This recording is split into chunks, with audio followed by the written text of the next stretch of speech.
Well, you see where we are now. I mean, Tim got shot. He had a colostomy bag.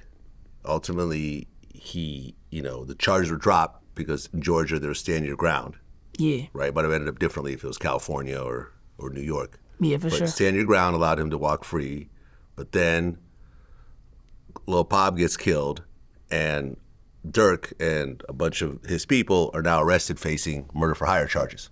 Do you know Durk at all? Yeah, I know Durk, for sure. What do you think about that whole situation they're facing? I just hate it. You know what I'm saying? I hate it. I hate Durk. God damn it, in that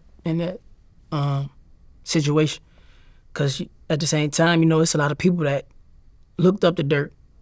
You know what I'm saying? Like, he a guy that came from where we came from. Like, he was around us in parties and rooms and come from where we come from, and he made it. You know what I'm saying? This guy, you see this guy with Jay-Z, you see him with all type of people. With Kanye, with so, Drake, yeah, with so everybody. He was something that people was shooting towards. So he was the biggest rapper in Chicago at that time, period. 100%. In terms of filling an arena, I don't think like Durk could bring more people, I think, than anyone else. I mean, maybe Chief Keef, like if he comes back to Chicago, but I'm saying in general, he was the guy. Yeah. And Chief now, Keef just did something too. He just did something in Chicago. I think I was locked up. Right, exactly. Cause Sosa. At the end of the day, Sosa still Sosa, but Sosa had kind of fell back. So he a motherfucker that people look up to too, though. Sosa, like, no, absolutely. I mean, Sosa, I feel, was the founder of all that. Yeah, and if you look at Sosa growth, Sosa different. If you look at his interviews now and like what he on, like Sosa different. Sosa be chilling. Like he got his weed strands and game and shit. And Sosa motherfucker that I feel like people should really look up to. Well, yeah, because I felt like he was kind of the smart one where when he started to blow up, I think he realized the implications of him staying in Chicago. Yeah. So he moved to Calabasas. I think that's the best thing he ever did. And really just you never seen him, oh, I'm back on the block. Like, no, he literally was not coming back. It's the best thing he ever did. He took his safety very seriously. Yeah.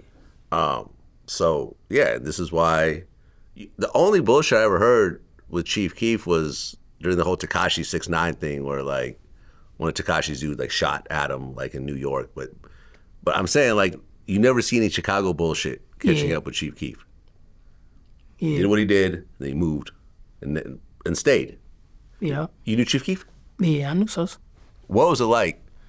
Because you weren't rapping at the time. Nah. But, when Chief Keef dropped, like, Don't Like, and then Love Sosa, it almost created a whole new industry. Yeah. Because there's always been Chicago rappers, Kanye, Common, Twister. Bump J. Yeah, Bump J. Yeah. But when Chief Keef hit, it created a whole new sound and a whole door to a bunch of guys that really even weren't rapping at the time that suddenly gained a fan base just because of affiliation and social media and so forth. Yeah. What was it like to see all that? It was crazy. That's like somebody you probably grew up with, go to the NBA or something.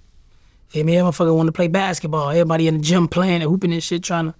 Yeah, that was crazy though. Sosa had the city, like, everybody's listening to his. I think even the other side listened to his shit. No, I mean, he had actual hits. Yeah, for sure. Like, and he had like 50 Cent and, Wiz Khalifa and, he was fully on the major label run. Yeah.